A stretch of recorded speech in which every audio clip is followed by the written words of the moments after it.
Hi guys, we're going to do fractions operations all in one, plus minus times divide, the basic rules, and then an example of each, and also the best way to handle them. Some of them have common denominators that are better than others.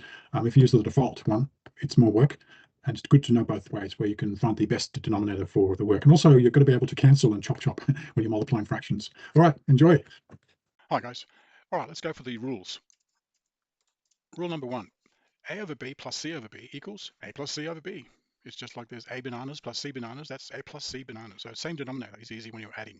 Same with subtraction. A over B minus C over B equals A minus C over B. If it's A over B plus C over D, if we assume B and D to be different, and we're not sure about any common denominators or anything, just multiply them together and cross multiply. So this is a classic that students memorize and just do it automatically. They just multiply the B and the D and then they go like this. And that's true, that works.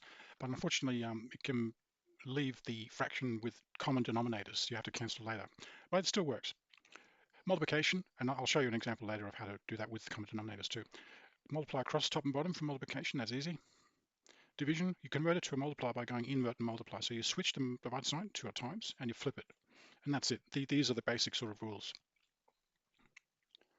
Examples. 1 over 5 plus 3 over 5 is 4 over 5. 4 over 7 minus 2 over 7 is 2 over 7. Easy. 2 over 15 plus 3 over 10. I've deliberately done this one where you can see there's common denominators here. But we're going to do it the first way using the formula. So you multiply them together, you cross multiply, so 2 times 10 plus 3 times 15. That will give you an answer. But you notice there's common factors. So now you have to work out cancel, cancel. So that's the only downside of this one. It's not a big downside.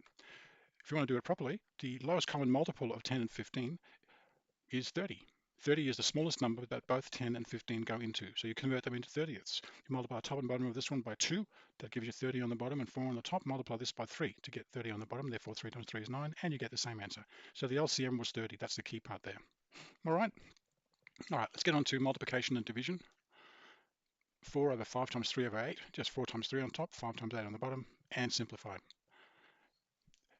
Alternatively, you're allowed to cancel along the diagonals or from top to bottom as well. So I've got a little thing here. I'll put a stroke through the 4. 4 goes into 4 once. 4 goes into 8 twice. So then you'll have 1 times 3 over 5 times 2. Same answer. 6 on 15 divided by 3 over 5. Convert that to a times. So you flick the second one around, invert it. You can see there's common factors all over the place here. I'm going to cancel. Well, if you don't cancel, you just multiply and do it the long way, like the long way, I guess. You just get 2 over 3. But if we take that same multiplication there, and now we cancel, you can actually cancel here and here too. So 3 into 6 goes twice, 3 into 15 goes 5. And then that 5 there will cancel with that one up there. You get the same answer. Bob's your uncle. Cheerio, guys. Don't forget to like. Have a great day. Bye.